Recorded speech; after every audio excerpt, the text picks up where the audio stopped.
jaallaa jedhan immoo afaan Oromootti hiike namni biyya Oromoodha. Oromoon biyya qaba jechuudha.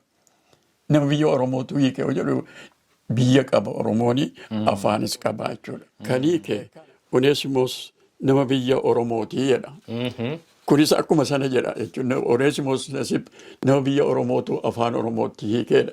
Kana inni dura maxxanfame. Inni kun immoo 1800 fi 93 1893 maxxanfame. Gibrastaatiyoosii fi Daani'el Dabalaa isa kana qabatanii dhaqani. Miyaziyaa 15 bara 1949 waggaa araaraa tasgaraa hirphoo jedha kunoo irratti barreeffamee jira.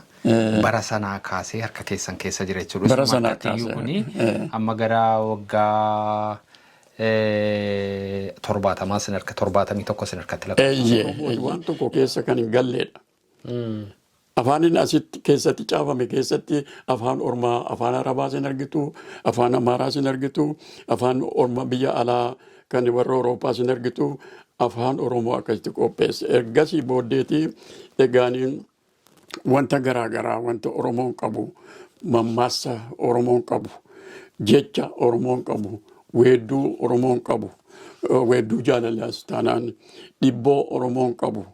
Wanta garaagaraa firdii biyya lafaa jedhee macaafa qulqulluu keessa kan jirus itti aansee kan inni kana keessatti galchee caafee erga kana bartee booddeetu isa kana immoo dubbisuu dandeessaa jecha duriis itti argisiise isa achitti maxxanfame kana guutummaa isaa lamaan of biraa qaba. Tokko biyya keenya keessatti hambifannee tokko yoo namni kana barbaadu jiraate ittiin gurgurree horii dheeraa yoo arganne ittiin macaafa maxxansiisuu deebifnee macaafuma sana ittiin maxxansiisuu hin dandeenya. Kanaaf kuni qabeenya saba keenyaati, qabeenya Oromootiin jedha, qabeenya waldaa duwwaa otoo hin ta'in qabeenya Oromoo waan ta'eef qabeenyi Oromoo kuni eegamuu qaba. Harka fuunee attam jirtu jaallatamtootaa fi kabajamtoota daawwattoota sagantaa kana. Bakka jirtan maratti nagaan Waaqayyoo isiniif haa ta'u. Maqaan koo Roobsan Makkooti miidiyaa irraatii har'a sagantaa addaa isinii qabadhee dhiyaadheen jira. Akkuma hundumti keessan beektan Juun 21 waggooggaatti guyyaa Oneesimoos Nasiib jedhameetu waldoota kiristaanaa keenya gidduutti ayyaaneffama. Ayyaaneffannaan kun waldaa kiristaanaa keenya qofatu hin ta'in waldootii kiristaanaa Luutiranii Ameerikaa keessatti illee bifa ho'aatiin yaadatama. Kan jalqabeeyyuu isaanii Oneesimoos Nasiib hojii guddaa saba keenya gidduutti hojjetee keessumaa macaafa qulqulluu afaan Oromoo guutummaasaa hiikee maxxansee saba keenyaan ga'uudhaan hojii gurguddaa eega hojjetee booda guyyaa inni itti gara gooftaa isaatiitti godaanee akka yaadannootti gochuudhaanitti Juun 21 waggooggaan ayyaaneffama.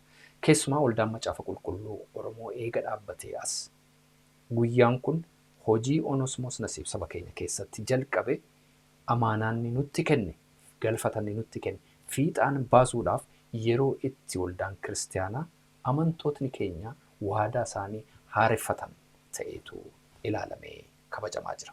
Baranas bifuma kanaan haala garagaraan guutummaa addunyaa irratti yaadatamaa jira. Anis kana ilaalchisuudhaan sagantaa addaa tokkoon isinii qabadhee dhiyaadhee jira. Oneesimoos Nasiib atuun hin dhalatiin waggaa baay'ee fuuldura kan inni hojii isaa raawwatee gara gooftaa isaatiitti godaane. Nama hojii Oneesimoos Nasiib kana dhaloota kanaan ga'uudhaaf waan guddaa hojjetan guutummaa bara isaanii hojii Oneesimoos galfata Oneesimoos kana fiixaan baasuudhaaf nama tattaafate tokkoon keessummaa keenya har'aa godhee isinii dhiyeesseera. Isaanis luba Dr. Tasgaraa Hirphooti.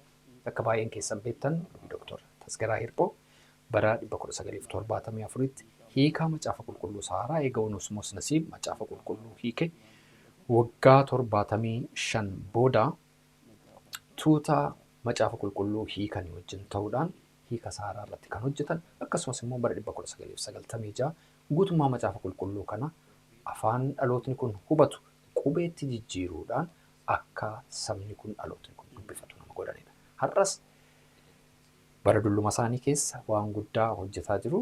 har'aa nama waggaa 86 Lubii Tasgaraan asirratti si'a baay'ee sagantaa garaagaraa irratti mata duree garaagaraa irratti keessummaa godhee isinii dhiyeessaan ture. Har'as immoo mee guyyaa Onesimoos kana sababii gochuudhaan turtii an Lubaa Tasgaraa wajjin godhen isinii dhiyeessuu barbaada.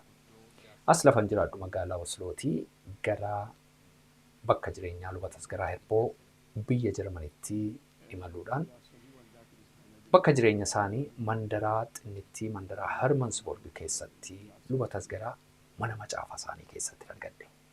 Manni macaafaa isaanii macaafota qulqulluu baay'eedhaan kan guute si'a ta'uu isa keessaa tokko waggaa 123 fuuldura Onesimoos Nasiib biyya Swiizerlaanditti kan mandaraa Kirishoonaa keessatti kan inni maxxansiise macaafa qulqulluu Lubni Tasgaraa bara jireenya isaaniitti gargaaramaa turantu jira.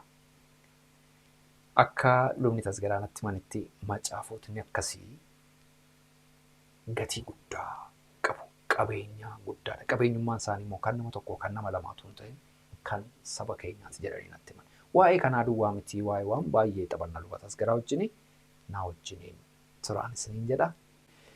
Chaanaalii kana immoo yoo chaanaalii kanatti haaraa taatan laayik kooment godhaa sabskiraayib gochuudhaan maatii itti ta'an isiniin jedha. Turtii gaarii. Jiraatan kana keessaa kutaa macaafaa yookaan laayibiraarii isaanii keessa jirraa Lubaa Tasgaraa attam jirtu? Galata Waaqayyoo ani nagaadha. Waaqayyoon na galateeffadha. Har'a fuula kanatti ba'ee ergaa wangeelli attamitti akka nu bira ga'ee dubbachuu waan hin danda'eef kun kennaa guddaadha. Baay'een gammada. Baay'ee waan namatti tola. Magaa macaafota baay'ee jira. Macaafas keessa jiran keessaa baay'een isaanii immoo macaafa qulqulluudha. Macaafa qulqulluu bifa garagaraan qophaa'anidha. Mee inni isin baattanii jirtan kun macaafa qulqulluu isa kami? Macaafa qulqulluu nama harkatti baadhee jiru kuni isa waggaa 1899tti Kirishoonaatti maxxanfame Abbaan Gammachiis afaan Oromootti hiikeedha. Inni macaafi kuni muraasatu biyya keenya keessa ga'e. Namni kana qabu baay'isee eeggachuudhaa fi uffatatti uwwisee sirriitti qabaa gaariidhaan qabata. Macaafa kana yoo bantee ilaaltee irratti caafamee kan jiru afaan Ingiliziitiin The Holy Bible containing the Old and the New Testament translated into the Galla language by Onesimoos Nasiib, native of Galla, Swedish missionary jedha. Kun egaani afaan Ingiliziitiin kan caafamedha. Afaan Oromootiin immoo maal jedhee Abbaan Gammachiis Onesimoos Nasiib inni hiike immoo maal jedhee macaafa qulqulluu innis macaafota kakuu moofaatiif kakuu haaraa afaan Oromootti hiike Onesimoos Nasiib namni biyya Oromoo jedha. Garaagarummaa kana amma argitaniittu gaallaan jenneen ofiini nama biyya Oromoo jedhe Onesimoos Nasiib nama biyya Oromootu afaan Oromootti hiikeedha. Kuni jecha guddaa yeroo sana namni tokko iyyuu jechuu hin dandeenye. Har'ayyuu namni kana ija jabaatee jedhu muraasa. Isa kana jedhee yommuu kana hiike. Kun egaanii biyya Ingilizii biyya waldaan Ingiliziitu gargaareetu kana maxxansiisee jedha. Londoniin kan jiru waldaa Ingiliziitu gargaaree maxxansiisee jedha. Kan inni keessatti maxxanfame immoo biyya Swiizerlaand keessatti ganda Kirishoonaa kan jedhamutti maxxanfamee jedha. Macaafa kana dura kan nu bira ga'e kanan dura dubbises macaafa qulqulluudha. Macaafa qulqulluu kanatu mana keenyatti dura lallabame. Kanaafanii yeroo sana jalqabeen kun eessaa ba'e attamitti nu dura dhokatee hafe hundeessaa maali jechuudhaan amma iddoo kanatti hordofee amma ammaatti duukaa jira. Amma dhuma kootittis kanoo duukaan jira kun immoo sababa hundumaa bira akka ga'uun barbaada. Maaliif kanaan eenyummaan keenya nu deebi'ee eenyuun akka hin taane nama Waaqayyo uume ta'uu keenya macaafa qulqulluutu nutti hime. Kuni dhugumaan baay'ee nama gammachiisa. Macaafni kun egaa warra jalqaba mandaraa Kirishoonaatti waggaa 122 fuuldura Onesimoos mataansaa adeemee dhaqee achitti maxxansiisee 2000 Guutummaa macaafa qulqulluu. Eeyyee. 5,000 immoo New Testamentii biyyatti ergee jechuudha. Eeyyee. Macaafi kun egaa amma harka keessan keessaa jira. Macaafni kun waggaa 120 warra teellana maxxansaman miti, warra keessa deebi'amanii maxxansaman miti, warra jalqaba maxxanfamee dhufedha. Sirriidhuma. Inni kunoo. Inni kun egaa kun amma 3,000 duwwaatu maxxanfame. 3,000 duwwaatu maxxanfame. Hundi isaayyuu biyya gahuu hin dandeenye yeroo sana rakkina baay'eedhaaniti Asmaraadhaa biyya Eritiriyaadhaati Gaalatti fe'anii Gaangootti fe'anii muraasa duwwaatu achi ga'e Wallaggaan ga'e. Hammi achi ga'e garuu jiruu hojjeteera. Hamma nama bira ga'e namni kana dubbise of bare. Waaqayyo afaan keenya dubbataadha. Afaan keenyaan Waaqayyoon sagaduu hin dandeenyaadha. Afaan keenya caaffataan jiraadha jedhee. Egaa amma sattaane immoo kan inni hiikee duraan dursee yookaan hiikee jira. Namoota isa guddaa kana bitachuu hin dandeenyeef immoo jedheetu kakuu haaraa immoo 5,000 maxxansiise. 5,000 kuni kan maxxanfamee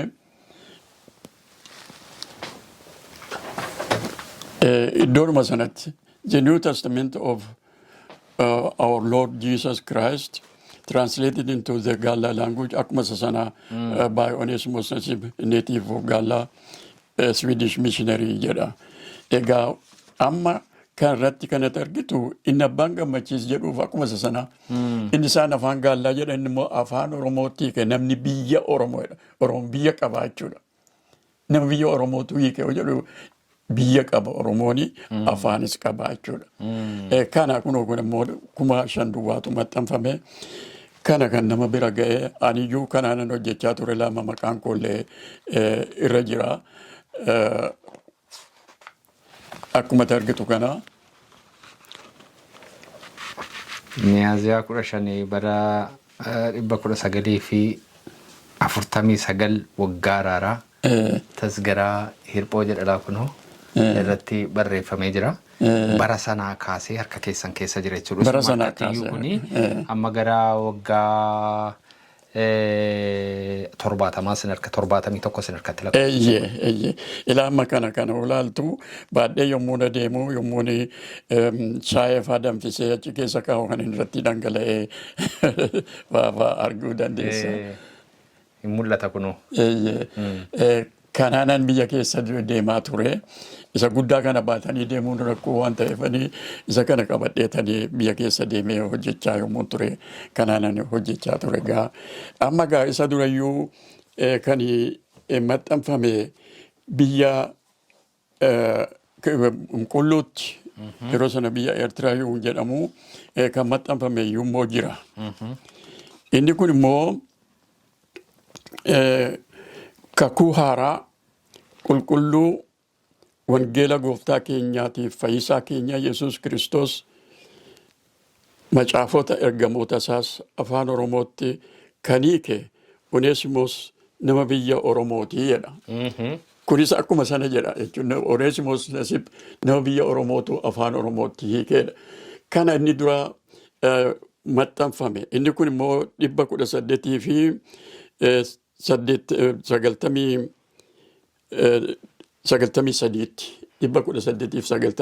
maxxanfame. Gibrastaatiyoosii fi Daani'el Dabalaa isa kana qabatanii dhaqani. Yoo isaan dhaqan inni guutummaan isaa hin hiikamne ture. Kana qabatanii yommuu dubbisan macaafa faarfannaa yommuu faarfatani. Warri moototii yeroo sanaa Waaqayyo afaan keenya nuu dubbatadhanii kan isaan itti gammadan kunoo kana. Macaafa kana jechuudha. Isa kana inni dura dhaqee misraachoo hime. Isa Gibrastaatiyoos mootii Leeqaatii fi dubbise isa kana. Isa kana kunoo kana. Kuni baay'ee namatti tola. Lubatas garaa qabeenyaa guddaadha kun macaafa qulqulluu ta'uusaan itti dabaleeyyuu qabeenyaa seenaa keessatti muuziyeemii keessatti eegamuu irra jiraatu natti fakkaate yeroonni taa'ee ilaalu innoo. Inni kun immoo macaafa faarfannaati. Isa kanas kan hiike abbaa gammachiis Oneesimoos Nasib abbaa gammachiis galata Waaqayyo gooftaa maccaa Mees galagashaame.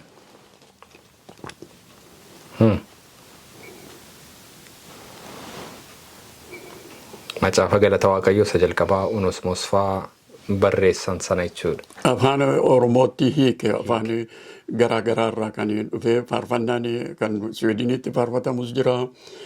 Kan qooqa isaa biyya Jarmaniitti beekames jira. Isa kanatti hiikee qooqa isaaniitiin immoo kan ittiin faarfatamu immoo wanni isaa jira. Kana qofaa yoo utuu hin ta'in kan abbaan gammachiisii godhee utuu wanta kan biraa yoommoo jira wanti kan biraa kan inni godhee waa'ee seera sagadaa kan jedhamu ilaa asitti lubichi attamitti jalqabu akka jalqabu lubicha jedheetu qulqulluu waaqayyo gooftaan maccaa kan jiru asirratti hin argita. Waaqayyo Tsabaa'oot jedhan danaa gooftaa maccaa jechuudha. Hiikaa isaa keessatti kunoo isa kana liturjii kan jedhamu sirna sagadaa kan jedhamu as kanaan hojjechaa turre utuu ofii keenyaati deebinee hunduma isaa hinnee hin qopheessini kan ittiin hojjechaa turre kana warri wangeelaa hundinuu isa kanaan hojjechaa turani. Ergasii booddeedha kan isa kan biraa hojjechuu dandeenye. Amma gaa kan hundumaa akka seera sagadaatti yeroon faarfannaas jira, yeroon amantii dhugaa ba'us jira, yeroon kadhata gooftaa jira, yeroon lallabaa jira, yeroon dubbisaa jira, yeroon dhumaa jira. Kan hundumaa kan qopheesse gaa seera sagadaa kana kan hiike Oneesimoos Nesib nama biyya Oromootu kana qopheesse waldaadhaaf kaa'e. Egaa kun sirna guutuu jechuudha. Faarfannaanis kan keessa jiru. Tarreen sagadaas tarreedhaan yoo maaliin akka jalqabdu maaliin akka raawwattu ameen jettee raawwachuutu hin ta'in tarreedhaan hundumaa kan kaa'e kana faarfannaan dura kan harka keenya ga'ee kan mana keenya keessa lixee kanaani kan waldoonni dhaabatanii ittiin ijaaramuu waldaa ta'uun danda'ame isaan kana. Isaan kun egaan bara dheeraa dura biyya qulqulluutti biyya ormaatti kan qophaa'anidha maxxanfamanidha akkuma macaafa sasanaa malee biyya keenya biyya alaatti kan maxxanfaman miti. Dura kan hojjetamanidha jechuudha. Baay'ee gaariidha kun. Gara biraa kan nutti agarsiistan jira warra achi jiranirraa? Macaafota duriirraa kan mana bira jiru kan baay'ee si dinqu tokko immoo jira. Macaafi kun maal jedhaa yoo jettee asirratti akkuma argamu The Galla Spelling Book by Oneesimoos Nesib, a native of Galla. Mees galagashaame.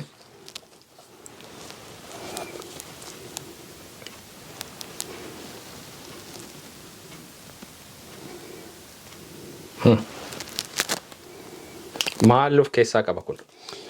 Egaa qabiyyeen macaafa kanaa kan si dinqu waan baay'ee of keessatti hammatee jira. Duraan dursa maal godhaa attamitti fidala kana baruu dandeessa fidala Habashaa jedheetu hiikaa. Haa yommuu jettu haa jira. Laa jechuun luun jira halluu jedheetu caafa. Huummoo jedhee caafa. Haaraa jedhee dhaafa. Hidhii jedha. Laabaa jedha. Liimaa jedha. Fidala lamaan kan adeemu qubee lamaan kan adeemu kanaa jedheetu sitti hima. Kana dubbiftu afaan Oromoo waan ta'eef wanti si rakkisu hin jiru. Kun egaan tarreedhaan kana erga qopheessee booddee amma immoo fidala lamaan kan adeemu immoo maalii jedheetu lamaan kan adeemu immoo fida. Fidala lamaan kan adeemu erga sitti himee fidee booddee immoo fidala sadii maaltu adeemaadha. Hallayyaa jedha. Hashuffee jedha.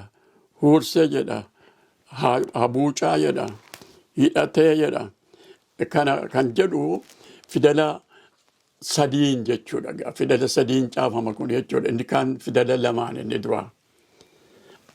Namni tarreedhaan akka suutaan hubataa adeemu kan gorsuudha kun immoo jechuudha. Kuni gaamma Onesimoos fa'aatu macaafa qulqulluu gara biyyaatti hin ergiin fuuldura. Akka namni macaafa qulqulluu dubbifachuu danda'uuf dursee afaan kanaan dubbisuuf caafuu barachuu waan irra jiraatuuf isa kana dursanii erganii kunis immoo bu'aa guddaa buusee akka namni baratee dubbisu ta'ee kun waan guddaadha seenaa keessatti. Inni silaa biyya qulqulluutti maxxanfamee 1893 kun immoo 94tti maxxanfame. 94tti kan maxxanfamedha. Inni kun egaanii attamitti afaan kana afaan literature hin qabne caafata hin qabne kana hubachuu dandeessa baruu dandeessa si jechisiisa si gaafachiisa si argisiisa afaan sitti matuun ta'ini caafee sitti himaa si hubachiisuu barbaada. Kun egaanii fidela lamaan kan caafame erga jedhee booddee kan biraa itti dabalees immoo sadiin kan caafamees jira immoo edana. Ichime, Owwaate, Kutate, Korma jedhee sadiin immoo kan caafame sittima. Sadiin kan caafame erga sittime booddee immoo afuriin fidela afuriin mararfatee jedha. Mararfatee jedha. Mariyaasiicheedha. Harummaan jedha. Marummaan jedha. Wanta akkasii kana immoo fida afuriin immoo kan caafame immoo akkas jedha. Kun egaa afaan Oromooti waan tokko keessa kan hin galleedha. Afaanin asitti keessatti caafame keessatti afaan Ormaa, afaan Arabaas hin argitu, afaan Amaaraas hin argitu, afaan Orma biyya alaa kan warra Awuroopaas hin argitu, afaan Oromoo akkasitti qopheesse. Ergasii booddeetii egaaniin wanta garaagaraa wanta Oromoon qabu, mammaassa Oromoon qabu. Jecha Oromoon qabu, weedduu Oromoon qabu, weedduu jaalalaas taanaan dhibboo Oromoon qabu. Wanta garaagaraa firdii biyya lafaa jedhee macaafa qulqulluu keessa kan jirus ittaansee kan inni kana keessatti galchee caafee erga kana bartee booddeetu isa kana immoo dubbisuu dandeessaa jechuudha. Kuni baay'eedhuma namatti tola. Amma gaa macaafoti kuni lubatas garaa bara baay'ee lakkoofsisaniiru seenaa saba keenyaa keessatti iddoo guddaa qabu. Qabeenyaa gurguddaan akkasii kuni gatii guddaatu itti tilmaamama. Yeroo darbe isiniyyuu waan isin natti himtan jira waa'ee macaafa qulqulluu isaa Luuter jalqaba hiike sana. Waldaa kiristaanaatiif gurguramee horii dheeraa akka inni baase natti himtamee waa'ee isaa natti himame. Macaafi seenaa qabu amma kan Luuter yoo ilaalte Luuter durayyuu wanti caafame baay'eetu ture. Maaliif kan Luuterii keessaa fudhatame hojjettee afaan inni ittiin caafe kuni biyya Jarmanii hundumaatti amma kan dubbatamudha. Amma kan beekameedha afaan caafataati jechuudha. Inni kuni macaafni qulqulluun afaan Jarmaniitiin saba Jarmanii bira kan geessise ta'e. Sababii kanaatiin Jarmaniin waldaa warra Luuter waldaa warra Reformeeshinii ta'e. Otoo kun hin jiru ta'eeti waldaa Reformeeshinii ta'uu hin danda'u waldaan Katoolikii ture yeroo sana. Katoolikii irraa kan inni ittiin gargar ba'e yeroo sana laatiiniidhaan itti himu. Liturjiin hundinuu laatiiniidha.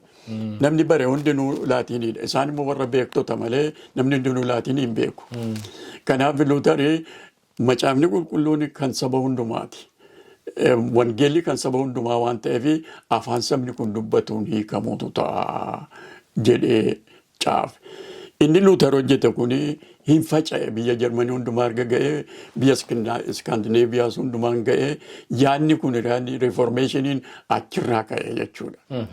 Achirraa waan ka'eef waldaan warra Reformeeshinii waldaan haaromsaa waldaan Katoolikii irraa gargar ba'ee kan macaafa qulqulluu sabatti dhiyeesse isa kana waan ta'eef kan Luuter keessaa ba'ee guddinni isaa ulfinni isaa hamma manaatti ga'ee namoonni yommuu dhiyeessanii miliyoonii 20 akka miliyoonii 20tti shallaganii oriijinaalii isaa durii sana. Kana yommuu ilaalu gaanii garaa kootu nana'e maal qabnan immoo maal qopheessinee qabna maal of harkaa qabna harka keenya keessa kan jiru maali kan jedhuun yaade harka keenya keessa jira amma kana kun qubeetti darbee maxxanfamaa jira. Qubeettis dabarsinee dhaloonni haaraan kuni akka kana dubbisuu danda'uuf seenaa kana akka baruuf kana qopheessinee biyyatti ergeera in maxxanfama jedheeni horii barbaadaan jira horiitti barbaannee kun akka maxxanfame saba bira ga'u yaalaa jirra. Mee maruma irratti kan isin gaafadhu amma kan Luuter miliyoonii 20 baaseettani. Amma miliyoonii 20 kana eenyu kan kennu eenyu kan miliyoonii 20tti shallagee gatiisaa baasee fi horiin sunoo maal ittiin ta'ee macaafa qulqulluun amma akkas seenaa qabu kun inni kan abbaa gammachiise jalqabaa kun horii dheeraa yoo baase amma hojii macaafa qulqulluu amma horiin ittiin maxxansan dhibee barbaadamaa jiru keessatti bu'aa akkamii buusuu danda'a? Amma macaafa saddurii kanaan laman of biraa qaba. Saddurii sitti argisiise isa achitti maxxanfame kana guutummaa isaa laman of biraa qaba. Tokko biyya keenya keessatti hambifannee tokko yoo namni kana barbaadu jiraate ittiin gurgurree horii dheeraa yoo arganne ittiin macaafa maxxansiisuu deebifnee macaafuma sana ittiin maxxansiisuu hin dandeenya. Kanaaf kuni qabeenya saba keenyaati qabeenya Oromootiin jedha qabeenya waldaa duwwaa otoo hin ta'in qabeenya Oromoo waan ta'eef qabeenyi Oromoo kuni eegamuu qaba. Iddoon itti eegamus jiraachuun hin mala. Amma ammaatti iddoon kun itti eegamu hin jiru waan ta'eefan qabee taa'an. Iddoo biraa jira ta'ee hin beeku. Hanna bira jiru hamma na bira jiru iddoon kun taa'u jiraachuu mala waan ta'eef iddoo kana kaa'uun barbaachisaa natti ta'e.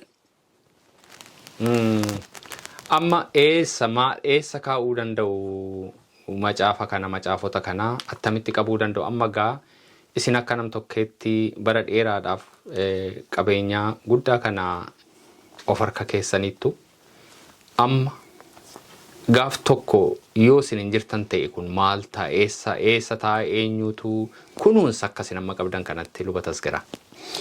Gaaffii kana ni dhiyeesseen ture amma ammaatti Western Synod deebisanii turanii garuu iddoo isaan ka'an iddoo amanamaan hin jiru.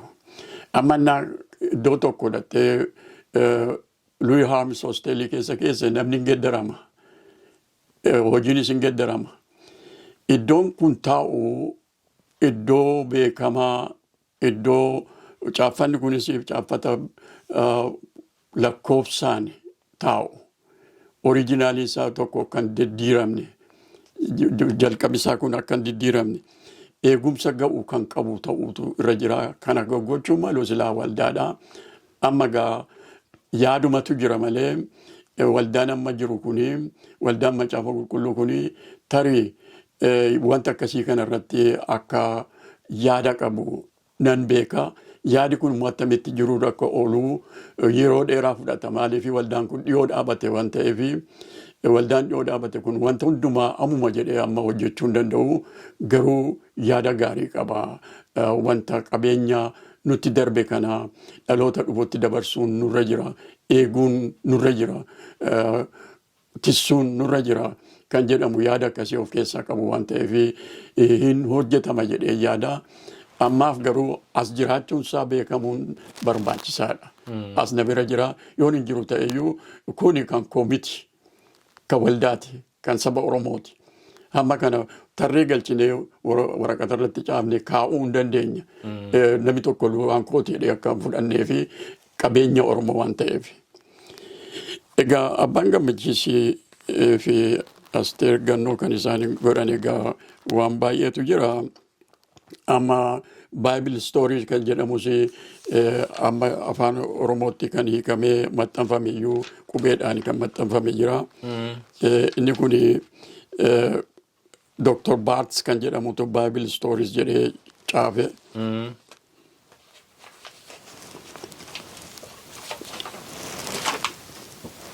Kun amma hiikameera miti 52 oduu 2. Kun amma afaan Oromootti qubeetti darbee jira.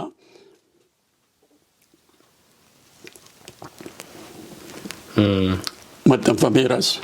Baay'ee gaariidha. Maxxanfameera. Inni kun egaan Oneesimos Nasiib nama Sweedineedha. Garuu amma kan si dinqu asittis mee wanta tokko sitti argisiisa. Bible stories translated into the Galla language by Oneesimos Nasiib Swedish missionary jedha. 1899 afaan Oromootti immoo ilaali. Afaan Oromootti immoo maal jedha? Si'a lama oduu 52 kakuu moofaatii fi kakuu haaraa keessaa hiikte afaan Oromootti Asteeggannoo Oneesimos Gargaaraani. Sida Oneesimostu hiikee jedha afaan Ingiliziitiin. Amma immoo Oneesimos Gargaartuudha Asteeggannootu hiikeedha. Maaliif akkasitti barreessan tarii bara sanaa Dubartiin iddoon qabdu. Iddoon qabdu jechuudha. Kunis seenaadha. Inni garuu isaan dura darbee deemeera. Dura darbee deemeera, fagoo deemeera. Kanaaf nama biyya Oromoo yommuu jedhuyyuu Oromoo hundumaa dura hangafa, nama hangafa namichi kuni. Kun ifaan sin dinqu Baay'ee nama dinqa. warri British attamitti kana fudhachuu danda'an, attamitti dubartii beektuu, dubartii cimtuu kana gadi qabanii bira darbanii Oneesimos hojjete jechuu danda'anii. Kunis immoo baay'ee hojii waan nama dinquudha. Itti aansee immoo macaafa Katekismos jedhamu barsiisa kiristiyaanaa. Innis Gaallaa language jedha. Translated Oneesimos Nasiib Swedish missionary jedha. 1899 kunis kirshoonaatti maxxanfame. Inni ammaa kunis kirshoonaatti maxxanfame.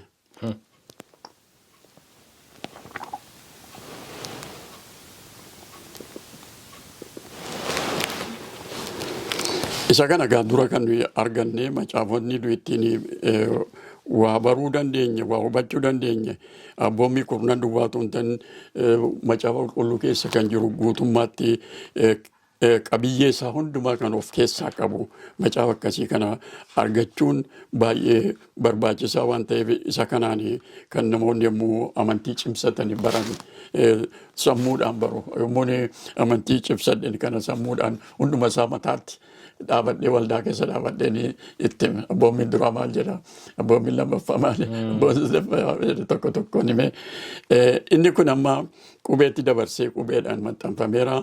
Inni qubeedhaan maxxanfamee dhumee haaraan akka maxxanfamuuf isas biyyatti ergeera hin maxxanfama.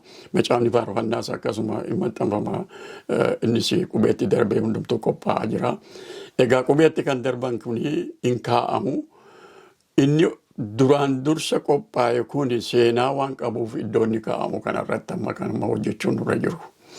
Inni kun immoo macaafa qulqulluu guutummaa isaa kana keessaa immoo yommuu ilaallu warri dura achitti maxxanfaman kun gatii guddaa kan qaban ta'u.